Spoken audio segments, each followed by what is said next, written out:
Hi, my name is Amy O'Donnell, the Executive Director of Texas Alliance for Life, and I want to thank you for joining us for this week's TAL Update, coming to you on a very important day, primary election day. And I'm standing here in the Ballot area with Representative Hillary Hickland.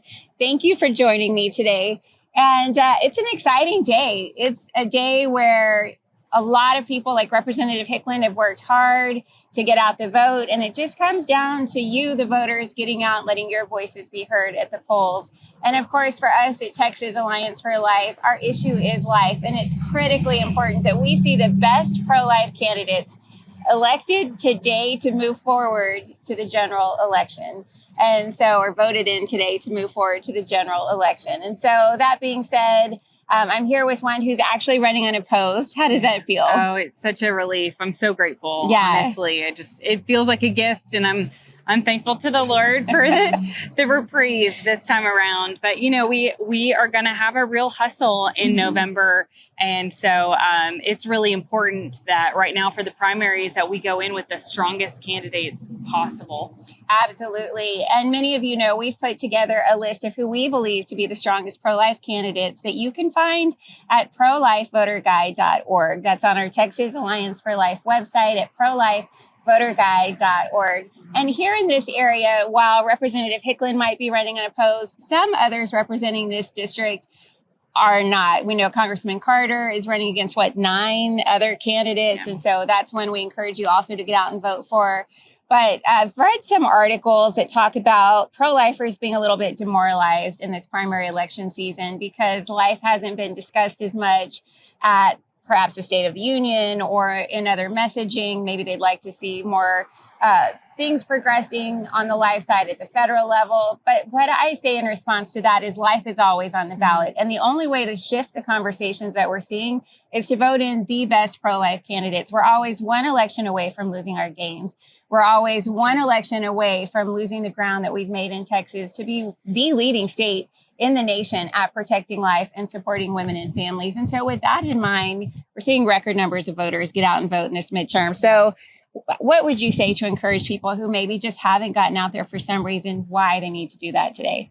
Yeah, it really comes down to turnout. We've had so many people move to Texas. I think, the stats are up to 1,500 people a day. Wow. And we would just want to make sure that we maintain that way of life, those principles, those values that have always made Texas great and the place that a lot of people want to come to. But it really takes maintaining that kind of solid leadership that's just founded on those timeless, eternal biblical principles that never change.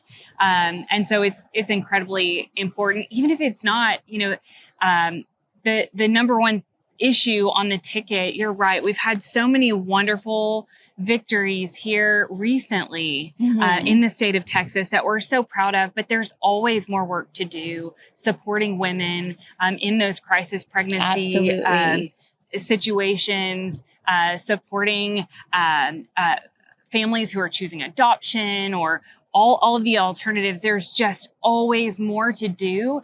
And I always do get a little concerned when people, you want to sit back and be like, okay, well, we did it. We won. Yeah.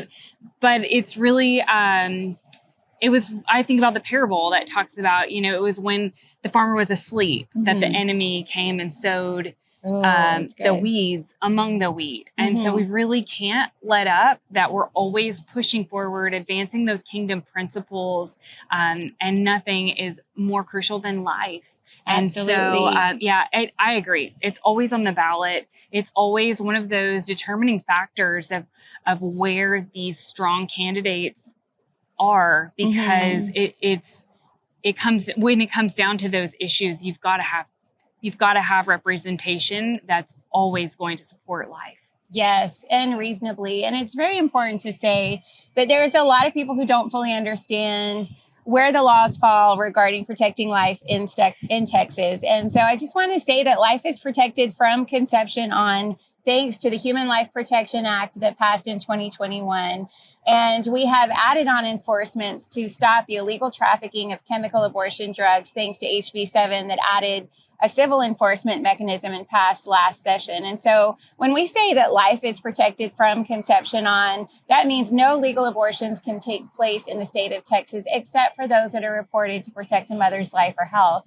Now, we are very aware that illegal abortion drugs are coming into our state, and we need more enforcement there. But as far as our laws go, they are solid, and we will continue to look to ways to see them enforced. But I just want to express my gratitude to you because we have done an amazing job at protecting women and babies and providing for them in the state of Texas. Yes, thank you. Yeah. Well, next session, I look forward to filing bills and getting funding for more pro-life programs. And particularly, I think we can do a lot to support women in those crisis situations, and also mental health funding for post-abortive women. We know that abortion hurts women. Yes. And so being able to come alongside them in this really vulnerable position is a worthy calling. I agree. Well, thank you so much for joining us today. It was great to have you. Get out and vote. Be sure to visit prolifevoterguide.org, print it out, and take it with you to the polls. You cannot look at your phone while you're in there. So it's a valuable tool. Even if you think you'll remember all the people to vote for, I just encourage you to take it with you. Thanks so much. And we look forward to seeing you on the next TAL update.